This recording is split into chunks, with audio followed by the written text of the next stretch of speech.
Thank you all. I'm happy to stand here before you and talk to you about moving Ward F into the 21st century. We need government officials to be responsible for cleaning up our communities and getting rid of the gang violence, getting rid of the drugs, and helping us to move forward in the 21st century. We're tired of the same old lame duck excuses of not being able to pass a budget or include us in a budget or be able to put funds in our community to help our children find jobs, to educate our children, to make our community safe. We're tired of the same old lame duck excuses about not being able to come to our communities and see what we need and help us to function in the right way going into the 21st century. How much is it to put a camera in our community? How much is it to put foot patrol on our streets where it is the most high visible crime in the city? How much is it to do surveillances in our neighborhood so that we can feel safe and so that our property values will go up? How much is it to stimulate the economy for Ward F to put jobs in our community?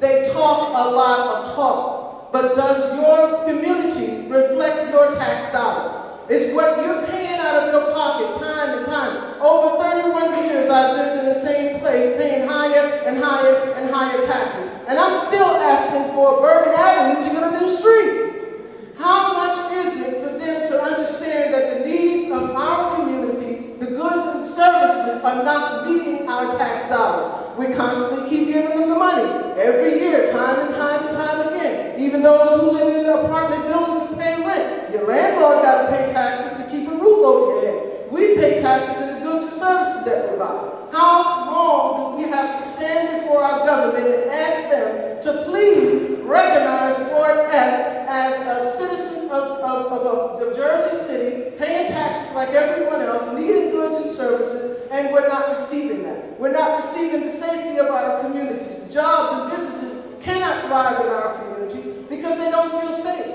People will not invest in our communities because they don't feel safe. These are the things that I'm going to go down to City Hall and demand that we get. And I want us to do it together. Unity in the community makes it work. That's what we need. We can't do it alone. All of you that I see here now, I want to see you down in City Hall. Not just when you have a problem. I want to see us come together as one unit to make sure that we put budget plans and ideas and things of that nature before the City Hall. So they can't say, oh, well, we can't figure it out. We don't have it in the budget. There's no money.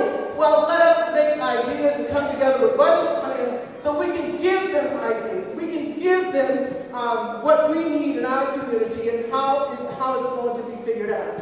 And tell them, I've been paying $30 for 30 years taxes, and I don't even have a safe street to drive on. My car is getting torn up on Bergen Avenue. It's getting torn up, ripped apart. Every time I come down that street, it makes me nervous. And these are the things that we need to function. We're not asking for a lot because we can do greater for ourselves. If you just get the goods and services that we need into our community, we will show you what kind of people that we're made of. We are a strong people, a positive people, a people that are can-do people. We can do it, it's just that we've been slighted. Come on now. They're not giving us the jobs, okay? They're not lending us the money from the banks, okay? They're not investing in our neighborhoods. But we're paying the taxes for them to invest in other neighborhoods.